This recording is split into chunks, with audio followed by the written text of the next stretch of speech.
नमस्कार दोस्तों, हमारे चैनल उत्तरांचल क्लासेस में आपका बहुत बहुत स्वागत है। आज उत्तरांचल क्लासेस काफ़ी दिनों बाद अपने करंट अफेयर्स को लेके आ रहा है, जिसका मुख्य कारण कुछ टेक्निकल बाधाएं थी जो कि बीच में आ गई थी। तो फिर भी हम इस कड़ी को पूरा रखते हुए मार्च मंथ का जो करंट अफेयर्स है उसको हम आगे कंटिन्यू करेंगे, जो कि ये है। ये करंट अफेयर्स भी हमारे इंटरनेशनल, नेशनल और स्पोर्ट्स या जितने भी अवार्ड्स होते हैं उन पे बेस्ड होगा, और जितने भी आगामी परीक्षाएं हैं उनमें ये जरूर आपको हेल्प करेगा। अभी जो वर्तमान में जो कोविड-19 की जो समस्या चल रही है, जो ये पैंडेमिक है, इसने सारे जीवन को अस्त व्यस्त कर दिया है। सारे परीक्षार्थी इस समय बहुत ही निराश हो रखे हैं, फ्रस्ट्रेट हो रखे हैं। तो मेरा उनसे पर्सनली उनसे मेरा एक अनुरोध है कि वो इस कठिन समय को यूटिलाइज करें। इसमें निराश होने की आवश्यकता नहीं है, क्योंकि संपूर्ण विश्व ही इस समय निराश है। तो आपको निराशा नहीं करनी है और आपको एक ऑप्टिमिस्टिक बनना है। और डेफिनेटली हम इस कोविड-19 के जो ये पैंडेमिक है, जो ये हम बीमारी है, जो ये महामारी है, इस पे हम विजय प्राप्त कर लेंगे और पुनः हमारे जो अपने लक्ष्य हैं हम उनको पाने में सफल रहेंगे। तो हमें आशान्वित रहना है, हमें पॉजिटिव रहना है, और यही अभी वर्तमान में एक परीक्षार्थी को मेरा एक संदेश है। मैं स्वयं अपने आप में मैं भी एक एस्पायरेंट हूँ, तो मैं आप लोगों का दर्द समझ सकता हूँ। तो इसी कड़ी में मैं अंतर्राष्ट्रीय जो घटनाक्रम है उस पर मैं डिस्कस करूंगा। अभी जो ट्रांसपेरेंसी इंटरनेशनल द्वारा एक सूचकांक जारी किया गया, जिसका नाम है भ्रष्टाचार अवधारणा सूचकांक, यानी कि आपका करप्शन परसेप्शन इंडेक्स। ये जो इंडेक्स है ये 2019 का इंडेक्स है, और इसमें जो पहला स्थान जो हासिल किया है वो डेनमार्क ने किया है। डेनमार्क और न्यूजीलैंड, ये दोनों इन्होंने सेम स्कोर हासिल किया है, दोनों प्रथम स्थान पर ये रहे हैं। और इसमें जो भारत का स्थान रहा है वो 80वां स्थान रहा है 2019 में। 2018 की अगर हम बात करें तो भारत को 78वां स्थान हासिल हुआ था, यानी हम 2 अंक आगे बढ़े हैं। अगला पॉइंट है दमित्री मेदवेदेव। काफी चर्चा का ये विषय रहा है। दमित्री मेदवेदेव रूस के प्रधानमंत्री थे, जिन्होंने अपने पद से त्याग पत्र दे दिया है, इन्होंने रिजाइन कर दिया है, और इनके स्थान पर मिखाइल मिशुस्तिन न्यू पीएम रूस के बनाए गए हैं। गौरतलब इस बात के हैं कि अभी रूस में एक नया संशोधन हुआ है वहां के कॉन्स्टिट्यूशन में, जिसमें वहां के जो राष्ट्रपति है, जो कि व्लादिमीर पुतिन वहां के राष्ट्रपति है, उनको 2036 तक वहां का राष्ट्रपति बनाने का जो विधेयक था, जो बिल था, वो वहां के असेंबली में पारित हुआ है। अगला पॉइंट यहाँ पे होगा कि तिब्बत जो कि भारत का एक पड़ोसी देश है, और अभी ये पीएलए यानी कि पब्लिक लिबरेशन जो चाइना है, यानी कि जो रिपब्लिक जो चाइना है, वहाँ का ये एक भाग है। उसने उसको अपने में मर्ज कर लिया है। तो यहाँ पर अभी एक विधेयक पारित हुआ है, यानी एक कानून पारित हुआ है।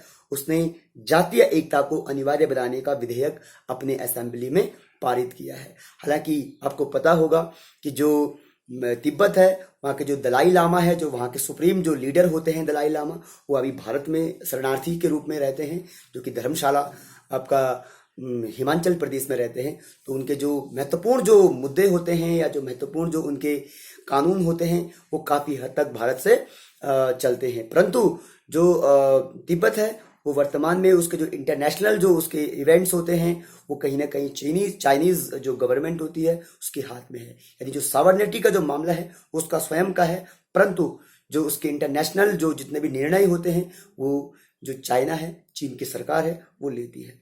अगला है भारत और बांग्लादेश भारत का एक पड़ोसी देश है। भारत और बांग्लादेश ने वहां के एक प्रमुख नेता बंगबंधु शेख मुजीबुर रहमान पर एक फिल्म बनाने का ऐलान किया है, और जो ये फिल्म बनाएंगे, ये इसका जो निर्देशन करेंगे इस फिल्म का, वो भारत के प्रथम प्रमुख जो फिल्म निदेशक है श्याम बेनेगल करेंगे, जो कि अपने आप में एक बहुत बड़ी बात है। और दोनों कंट्रीज के जो बायलैटरल रिलेशन है वो इस फिल्म के माध्यम से अच्छे होंगे, क्योंकि हमारे जो प्राइम मिनिस्टर है उनकी एक नीति है कि नेवर फर्स्ट, यानी पड़ोसी प्रथम की उनकी जो नीति है उसमें भी ये 4 चांद लगाने जा रहा है।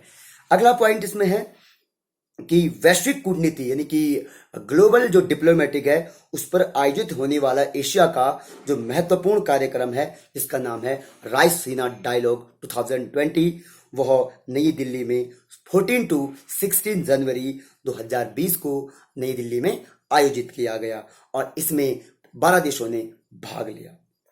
वैश्विक सामाजिक बदलाव सूचकांक यानी कि ग्लोबल सोशल चेंज इंडेक्स 2020 में प्रथम स्थान डेनमार्क का रहा और यह इसमें भारत का जो स्थान रहा वो 76वां स्थान रहा। और यह सूचकांक जो जारी होता है वो वर्ल्ड इकोनॉमिकल फोरम के द्वारा जारी होता है। अब हम इसमें चर्चा करेंगे राष्ट्रीय जो परिदृश्य है यानी जो राष्ट्र घटनाक्रम है उसमें। तो सबसे पहले हम देखेंगे आंध्र प्रदेश ने अपनी 3 राजधानियां बनाने का एक ऐलान किया है और जो उसकी 3 राजधानियां होंगी उसमें पहली होगी अमरावती। अमरावती उसकी विधायी राजधानी होगी और दूसरी विशाखापट्टनम जो उसकी कार्यकारी राजधानी होगी और तीसरा कुर्नूल जो उसकी न्यायिक राजधानी होगी। इस प्रकार से आंध्र प्रदेश 3 राजधानी बनाने वाला भारत का पहला राज्य होगा। अगला इसमें हम देखेंगे green peace index India report. Green peas India report के अनुसार देश का सबसे प्रदूषित शहर जो भारत का है वो झरिया है जो कि झारखंड का एक शहर है और सबसे स्वच्छ जो सबसे अच्छा जो शहर है स्वच्छ शहर के रूप में वो है आपका लुंगलेई जो मिजोरम में है। इन चीज़ों को जो ये इवेंट्स होते हैं जो ये करंट अफेयर्स के जो ये पॉइंट है ये हमारे एग्जाम्स में यानी उत्तर प्रदेश पीसीएस की हम बात करेंगे या यूपीएससी की हम बात करेंगे या जितने भी हमारे उत्तराखंड पीसीएस की बात करेंगे उसमें फैक्ट टू फैक्ट क्वेश्चन पूछे जाते हैं। ये मेरा व्यक्तिगत अनुभव है और मैं आपसे यही दरख्वास्त करूंगा कि इन चीज़ों को अगर आप मेरा वीडियो देखते हैं तो आपके हाथ में कॉपी होनी चाहिए। मैं बिल्कुल कॉम्पिटिटिव पॉइंट ऑफ व्यू से ही अपने वीडियोज लेके आता हूँ। अगला इसमें हम चर्चा करेंगे नागरिकता संशोधन कानून लागू करने के लिए जो राजपत्र यानी जो ऑफिशियल जो आदेश था वो जो अधिसूचना थी वो जारी हुई थी। वो जारी होने की जो तिथि थी 10 जनवरी 2020 थी। नीति आयोग ने एसडीजी इंडिया इंडेक्स 2019 जारी किया है। उसका जो सेकंड जो एडिशन था जो दूसरा संस्करण था वो जारी किया है और इसमें सबसे प्रथम स्थान जिस राज्य को मिला वो मिला केरल। गौरतलब है कि केरल भारत का सबसे ज्यादा शिक्षित राज्य भी है और जो कोविड-19 का प्रकोप जो था वो केरल में स्टार्टिंग में जो केरल में ही ज्यादा बढ़ा था और वहीं पर कंट्रोल भी यह हुआ था। अभी हाल ही में भारत ने अत्याधुनिक संचार उपग्रह GSAT-30 लॉन्च किया है यानी प्रक्षेपित किया है अपने स्थल से और इसमें जो रॉकेट यहाँ से लॉन्च किया गया वो था एरियन 5 जो कि अपने आप में साइंस एंड टेक का बहुत महत्वपूर्ण विषय है। डीआरडीओ द्वारा विकसित बैलिस्टिक मिसाइल का जो सफल परीक्षण आंध्र प्रदेश के विशाखापट्टनम तट से हुआ उसका नाम है K4 यानी K4 जो बैलिस्टिक मिसाइल है वो आंध्र प्रदेश के विशाखापट्टनम से डीआरडीओ ने यानी defence research and development organisation ने लॉन्च किया है। 2022 अगला पॉइंट हम चलेंगे 2022 मानव युक्त अंतरिक्ष जो यान जो उड़ान भारत भेज रहा है यानी स्पेस में भारत की पहली जो उड़ान होगी मानव उड़ान जिसमें हम देखेंगे तो उसका नाम है गगनयान और गगनयान में जो जाने वाला जो पहला महिला रोबोट होगा उसका नाम होगा व्योम मित्रा। इसी कड़ी में हम आगे बढ़ेंगे। ब्रिटिश संस्थान यानी British institutions economics intelligence unit द्वारा जारी लोकतंत्र सूचकांक यानी डेमोक्रेटिक जो इंडेक्स 2019 जो जारी किया गया उसमें शीर्ष स्थान जो हासिल किया वो नॉर्वे ने किया और अंतिम स्थान पर यहाँ पर उत्तर कोरिया रहा। गौरतलब है कि भारत को 51वां स्थान हासिल हुआ जो कि 2018 में 41वां स्थान था। भारत धीरे धीरे अपनी स्थिति जो है अंतर्राष्ट्रीय स्तर पर वो अच्छी बेहतर बनाते जा रहा है, लेकिन जितने भी करप्शन या अन्य उसकी चीज़ें होती है भारत उसमें कभी आगे रहता है तो कभी पीछे रहता है। हर साल के जो आंकड़े आते हैं उनमें भारत का जो स्थान है वो घटता और बढ़ता रहता है। तो इस प्रकार से हमारा राष्ट्रीय जो परिदृश्य था जो घटनाक्रम था उसकी कड़ी भी समाप्त होती है। अब मैं चर्चा करूंगा आर्थिक परिदृश्य पे यानी 1 जनवरी 2020 से one nation one ration card जो कि 12 स्टेट्स में जारी किया गया था अब वह संपूर्ण देश में 1 जून से लागू होने जा रहा है यानी कि संपूर्ण एंटायर कंट्री में 1 जून 2020 से वह क्या हो जाएगा जारी हो जाएगा। One card one ration card के माध्यम से यानी एक व्यक्ति का एक देश में एक ही राशन कार्ड होगा और वो भारत के किसी भी राज्य में किसी भी कोने में रह रहा हो तो वो वहां से अपनी राशन अपने पीडीएस के माध्यम से प्राप्त कर सकता है। कैलकाटा बंदरगाह, जो कि पश्चिम बंगाल की राजधानी कैलकाटा है, तो कैलकाटा जो पोर्ट है, जो बंदरगाह है, उसकी 150वीं वर्षगांठ इस वर्ष मनाई गई। और उसका जो नाम जो पीएम मोदी ने रखा है वो डॉक्टर श्यामा प्रसाद मुखर्जी के नाम पर रखने की घोषणा की है, कि जो अपने आप में एक महत्वपूर्ण बिंदु है। हाल ही में विश्व आर्थिक मंच यानी वर्ल्ड इकोनॉमिकल फोरम की 50वीं बैठक आयोजित हुई, और इस बैठक के आयोजित होने का जो स्थान था वो था दावोस, स्विट्जरलैंड।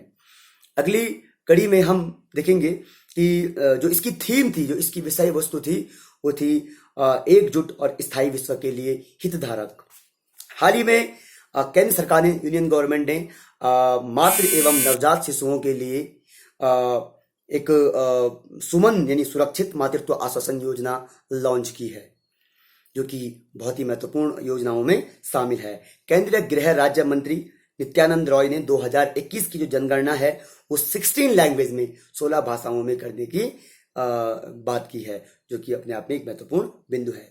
अब हम चर्चा करेंगे पद्म पुरस्कारों पर। पद्म विभूषण पुरस्कार जो दिए गए इस समय 2020 में, वो टोटल 23 जो लोगों को दिए गए हैं, 23rd लोगों को दिए गए हैं, जिसमें जो पद्म पुरस्कार है उसमें उसमें पद्म विभूषण 7 व्यक्तियों को और पद्म भूषण 16 व्यक्तियों को प्रदान किए गए हैं। 29वां सरस्वती सम्मान जो पुरस्कार है वो 16 जनवरी 2020 को प्रदान किया गया, और यह पुरस्कार वासुदेव मोही को सिंधी भाषा के लिए दिया गया है, और उनकी जो लघु कथा है वो है चेक बुक, जिसके लिए उनको ये प्रदान किया गया है।